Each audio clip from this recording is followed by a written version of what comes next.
everybody, welcome back to the channel, and today we're going to be talking about Ernest Scared Stupid. But before we get into that, remind you guys to please like, subscribe, hit the notification bell, follow me on all my socials, Instagram, Twitter, do all that stuff. And without further ado, let's get into the video. So let me preface this by, I've never seen an Ernest movie ever. I've seen reviews of these movies, I've seen people talk about them, I've seen the old commercials that Jim Varney used to do for different companies, the one with the Mellow Yellow, and I think one was for a cable company. And I knew the actor Jim Varney. He did the voice of Slinky in the early Toy Story movies, and he also was in the remake of the Beverly Hillbillies movie. And so yeah, it's a pretty interesting character, pretty interesting individual. Actually, a good friend of mine, Doc, who you've seen on the channel before, he's actually possibly, not exactly 100% sure, but it could be related to him. So I could have a friend who is related to Jim Varney. So that's pretty cool. But yeah, I've never seen this movie. I've seen people talk about it. The movie is a little bit odd. If you don't know what it's about Ernest's old relative from back in the day gets a curse put on him by this troll. And only a Whirl, Ernest P. Whirl is his name, so only a Whirl can stop the curse from happening and get rid of the troll once and for all.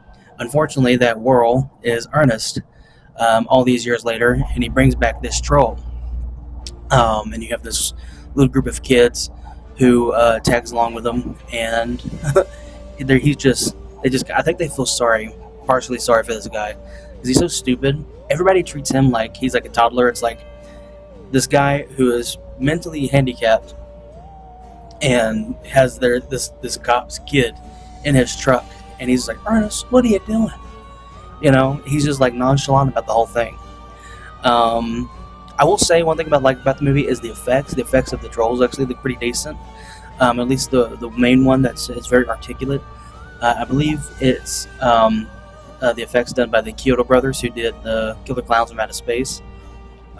So then in that movie, the effects are pretty decent on the clowns, at least. Some of them are pretty still mask. They're just like you put the mask over the actor, and it's very, very simple.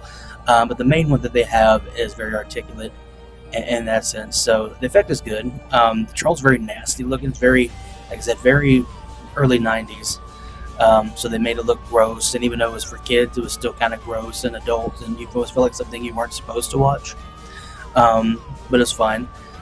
Everybody does a pretty decent job. You have a couple kid actors who are a little wishy-washy, but that's probably one of their first movies, so I'm not going to dog an actor, because remember, I talk about movies all the time, and I talk about acting and stuff like that, but remember, they were in a movie, and I was not, so what the fuck do I know about acting? But yeah, this movie's fun, ridiculous, goofy. That's what I thought it was going to be. I'll probably check out more Ernest movies down the road. I might check out the Christmas one this year. We'll see. But, yeah. What do you guys think of these movies? Do you like the Ernest films? Do you think they're stupid? Let me know what your thoughts are in the comments below. And, yeah, that being said, thank you for watching. Hope you enjoyed this video, and I'll see you in the next one.